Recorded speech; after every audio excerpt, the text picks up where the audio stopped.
Friends, Mahadev meditation channel के अंतर्गत आप सबका स्वागत है।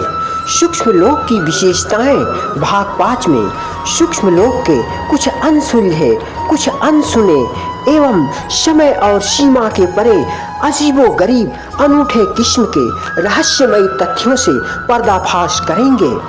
कुछ तो सूक्ष्म लोक के ऐसे ऑब्जेक्ट हैं जिनको बयां करने के लिए शब्द नहीं मिलते, पर हम पूर्णतया प्रयास करेंगे जो मुझे अनुभव हुए हैं वो आप सबके साथ शेयर कर सकूं। आखिरकार वहाँ ऐसा क्या है जहाँ पहुँचने के लिए मन भावनाओं से भरा रहता है। कुछ देखने, सुनने एवं जानने के लिए हृदय व्याकुल रहता है।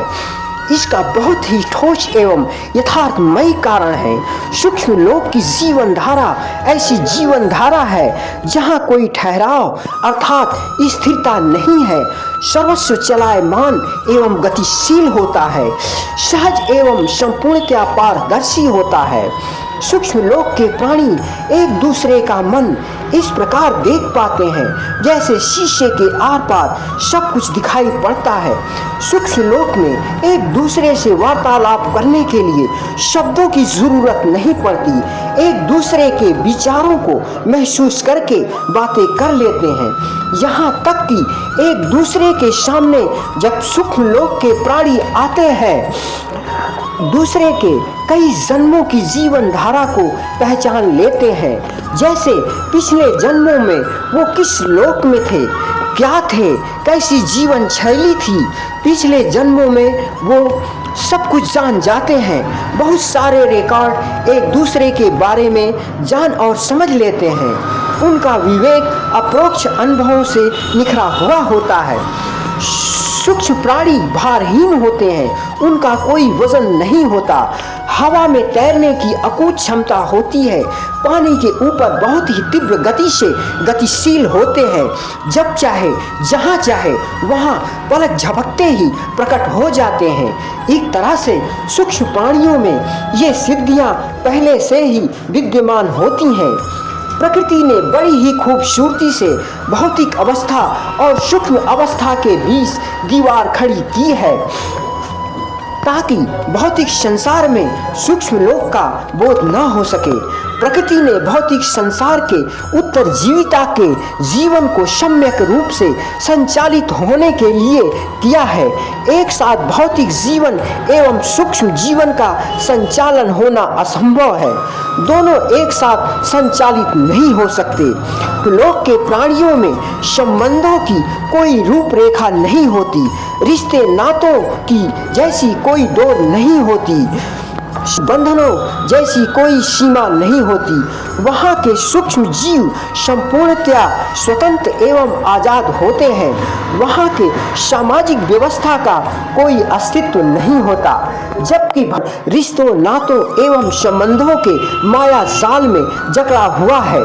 सामाजिक रीति रिवाजों एवं बंदिशों की घोर माया जाल बिछी हुई है। अगर भौतिक जीवन जीना है तो सामाजिक सीमा रेखा के भीतर ही जीना है। इस भौतिक जगत में स्वतंत्रता नाम की कोई चीज नहीं है। यहाँ परतंत्रता ही परतंत्रता है।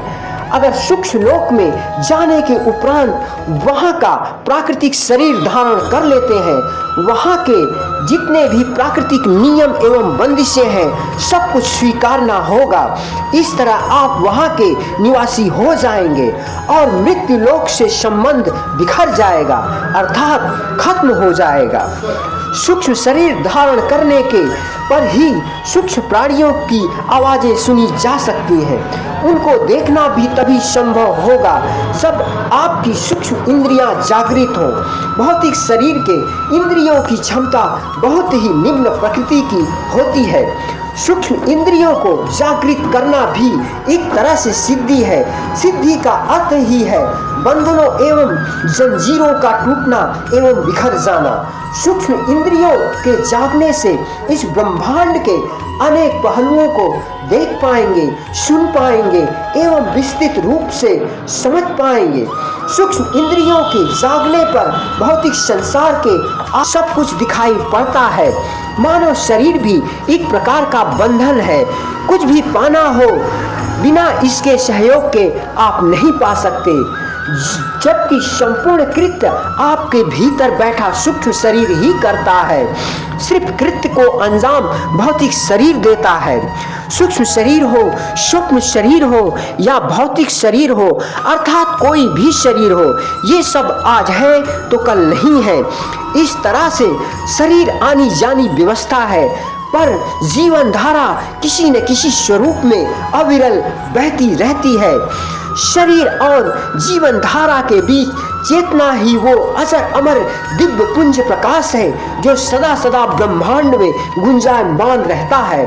सब कुछ नष्ट हो जाता है, पर चेतना अनंत से भी परे विद्यमान रहती है। Friends, four principles from my experience to astral traveling. To harness the astral senses is the realization of the astral body. Number 2, the numbness of the physical senses is the realization of the astral senses. Number 3, consciousness is the reality through which the mysterious of the universe can be understood. Expansion of the consciousness is the journey happiness to the astral body. So friends, सूक्ष्म लोक की विशेषताएं भाग 5 में बस इतना ही। So friends, आप सबने हमें इतने प्यार से सुना। आप सबके भीतर बसे उस परम दिव्य पुंज दैवी शक्तियों को मेरा कोटि कोटि नमन है। प्लीज फ्रेंड्स, आप सबके सब्सक्राइब करने एवं कमेंट्स करने से हमें आपके प्यार का एहसास होता है। प्लीज सब्सक्राइब करना, कमेंट्स करना, लाइक करना एवं शेयर करना न भूलें। सी यू अगेन नेक्स्ट वीडियो।